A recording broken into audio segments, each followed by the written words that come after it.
Let's put Apple, Samsung and all their ilk aside for a few moments. It really wasn't that long ago that a homegrown Canadian company called BlackBerry, well, Prim at the time, basically ruled the mobile world. The outfit's slow decline has been chronicled, opined upon for years, and yet, some of BlackBerry's most ardent fans still clamor for the days when QWERTY keyboards and teensy trackpads were used for efficient status symbols instead of the relics they are now. Enter the BlackBerry Classic. The name says it all, really. It's a paean to BlackBerry's halcyon days, and it's got a look plucked straight out of 2011, to boot. We took one for an extended spin to see how BlackBerry's throwback formula holds up today. And very long story short, it's mostly the past mashed up with a touch of the modern. The bigger question, as usual, is whether or not it's worth your time. I suspect you already know the answer, but read on for my full impressions. Summary. The BlackBerry Classic harkens back to the good old days, when a solid QWERTY keyboard and a dense design turned phones into full-blown business partners. Alas, with inconsistent performance and an app ecosystem that takes plenty of getting used to, the Classic is still best suited for absolute die-hard productivity hounds and long-standing BlackBerry devotees. Historically, BlackBerry has been uneven when it came to build quality. For every tank the company put out, there was one that was unsatisfyingly light. Even the venerable curves and pearls of your skewed toward the lighter, plasticky end of the spectrum. Not so here. The Classic is dense and solidly constructed, as if to declare, loudly, that it's more of a tool than a toy. One thing the Classic doesn't share with its old-school comrades is the ability to pop off the rear cover for a foolproof restart or a handy battery swap. No, its dimpled backplate is affixed to the chassis, so all you'll be able to do with it is finger the chrome BlackBerry logo and gaze at the 8-megapixel camera and LED flash running across the top of the Classic's backside. Teaching to pop in a SIM or a microSD card. Hope you've got a paperclip handy. You'll need one to access the pair of trays along the phone's left side. On the opposite edge, there's a pair of volume buttons separated by a key dedicated to launching the digital assistant, more on that later. And the front. It's just the sort of blast from the past I expected here. It's even got a notification light to pulse at you whenever an email lands in your inbox to complete the historic look. Rounding out the facade is a 2-megapixel fixed-focus camera lodged above the 3.5-inch square 720p screen. Below all that lies the affectionately named tool belt, bringing along dedicated call, end, menu and back buttons, and a trackpad. It's been years since I've seen an optical trackpad on a smartphone, let alone used one in lieu of a touch screen to get stuff done. And you know what? I didn't miss them at all, or so I thought. After a few days, my tune started to change, if only a little. In case it wasn't apparent, the Classic's tiny black nub helps you ably home in on teensy links and subtly nudge the cursor between letters so you can polish off that woody Twitter retort. For such minute operations, the trackpad is just lovely. You can use it for grander gestures too, like scrolling through a story. But in those cases it never feels quite as comfortable swiping a thumb down a glass touchscreen Gorilla Glass 3, in this case. If anything, It almost makes more sense as a supplement to a touchscreen than a means of navigation unto itself. The rest of the tool belt is as straightforward as it is functional, with only the menu button coming off like a relic.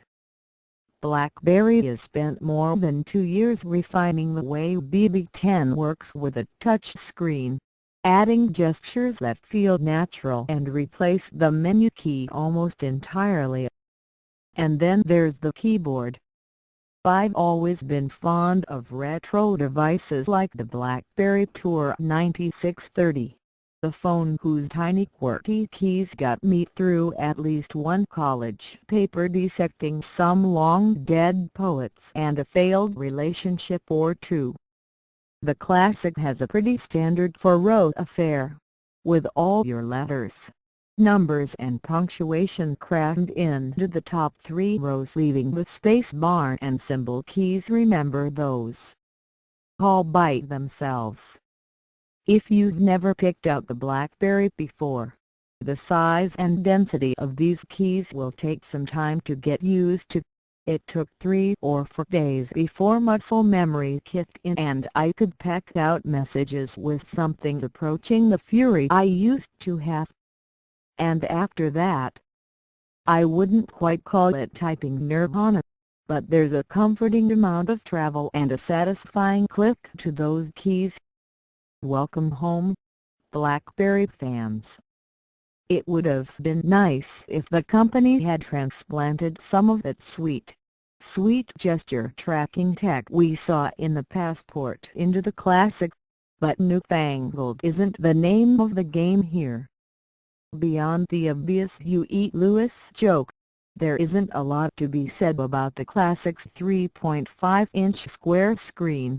It's bright enough to use in direct sunlight, and colors are plenty vivid, too.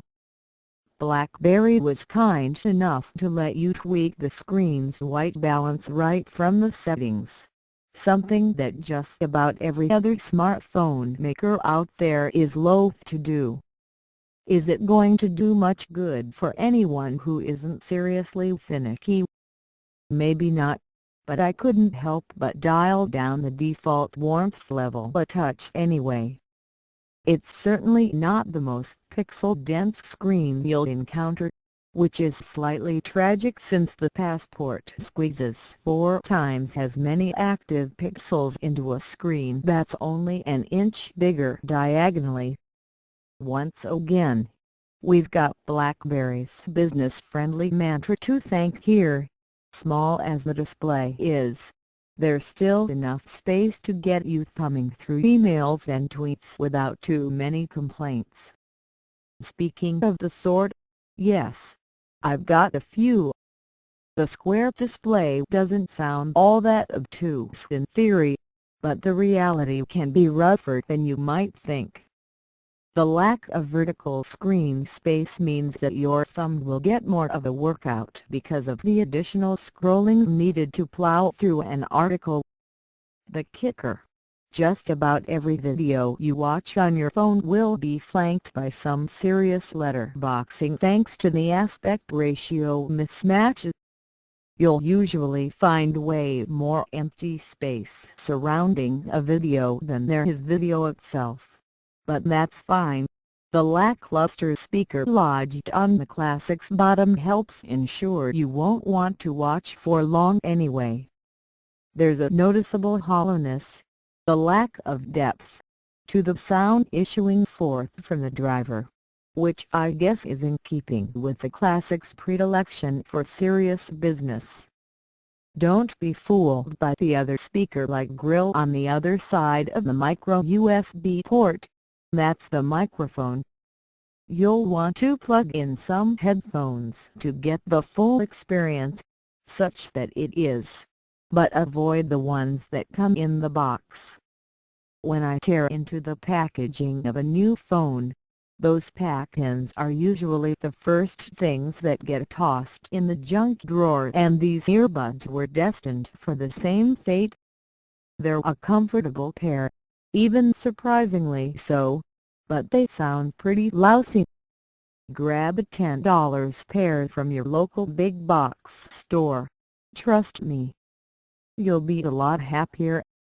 We did a deep dive on BlackBerry 10.3 when we played with the Passport last year, so I won't dwell too much on the nitty-gritty. Suffice to say, the platform has come a long way since those early days. The version loaded on the Classic March 1, to be precise, looks a little flatter and feels more polished than builds we've futzed with in the past. Let's start from the top.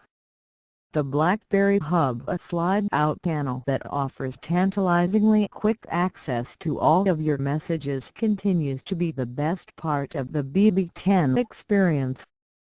No matter where you are, no matter what app you've got running, that unified inbox is just a swipe away. For FOMO-prone types like me, it's a godsend. BB10 also sports what's probably my favorite visual multitasking metaphor since the days of Wearbo's cards. And now you can dismiss each of those apps. Up to 8 of those active frames are visible at any one time with a click of the back button when they're highlighted. New to this build is the ability to run apps in the background without an active frame, which can be jarring the first few times. I apparently granted radio background access and it took me time to figure out how to kill it. Those two features in tandem speak to just how seriously BlackBerry takes its beloved productivity angle, and it doesn't stop there. I won't lie, I bristled at the idea of loading up my full-to-the-brim work computer with yet another mostly pointless smartphone management app, but BlackBerry Blend is probably the best executed of the lot. Setup took all of a few moments once I remembered my BlackBerry account details, and marking emails as read and adding calendar entries reflected immediately on the Classic. Good stuff. Even some of BB10's meaty features impressed, like BlackBerry's virtual assistant, which also doubles as the search interface whenever you start typing something while on the home screen. Thing is, invoking it by holding a button on the side of the phone was strangely inconsistent. It worked just fine about 95% of the time, but I've spent more time scratching my head wondering about the other 5% than I care to. It's a silly little error, and one that needs fixing. Once you've roused it, though, your phone-bound concierge is plenty smart. I needed to dig up a scheduling email from my boss sent weeks ago, and just couldn't be bothered to do all the swiping and typing required. Instead, I asked my assistant if I had any messages about news from Terrence, and a moment later, it surfaced exactly what I was looking for. It didn't take long for me to use the BlackBerry Assistant for other things I could have easily done by hand. Turning off Bluetooth and turning on Wi-Fi. Launching apps. Checking in on Foursquare. All easily handled by talking at a phone. After a while, it became less about the utility of the thing and more about seeing how awkward I could get before it stopped recognizing my words. I gave up when the assistant correctly rendered and interpreted what type of Pokemon is Charizard, with Wolfram Alpha's help. If the assistant dismissed itself and let me pick up where I left off, I'd like it even more. And now it's time we acknowledge the hulking mammoth in the room. There's still a noticeable dearth of apps for BlackBerry 10. CEO John Chen knows just how dire the problem is.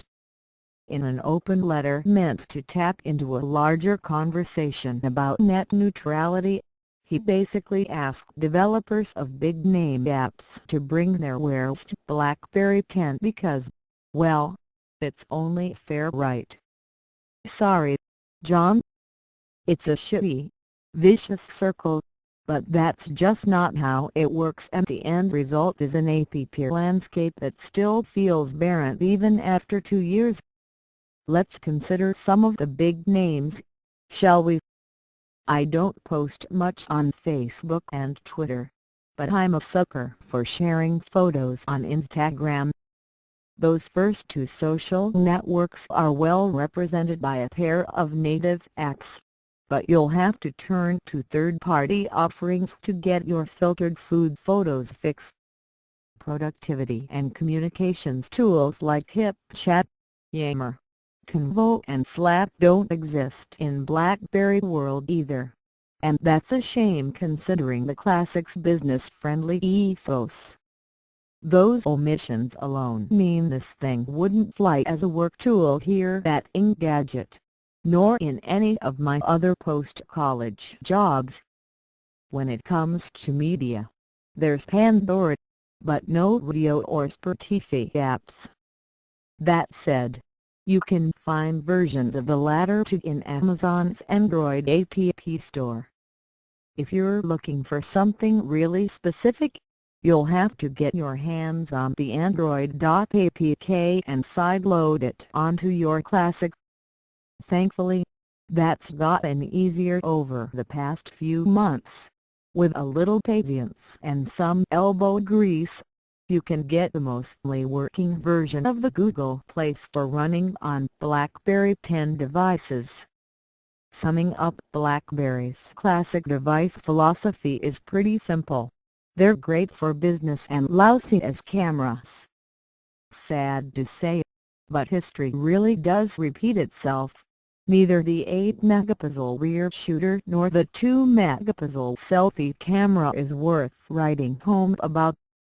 Out of the box, the Classic was set to shoot photos with a 1:1 aspect ratio, which is great for Instagram and the square screen, but less so for viewing images on other displays. A quick pop into the settings will fix that right up. From there you can choose for 3, 16:9 or a new panorama mode. BlackBerry's promo materials insist that the Classic's camera is snappy, and you know what it is when it wants to be. With the sun overhead or bright lights nearby, you can hardly tell you've snapped a photo at all. It's the fast. There's also something satisfying about using the space bar to snap a shot, but I digress. Thing is, the camera does an about-face in dim conditions where you need to use the flash. I've spent too much time after pressing the shutter button wondering if it worked, only to move my hand inadvertently, and then I realize I've just ruined the picture in progress. Even under otherwise decent conditions, letting the camera autofocus can take a while, and even then it has trouble locking on stuff in the foreground.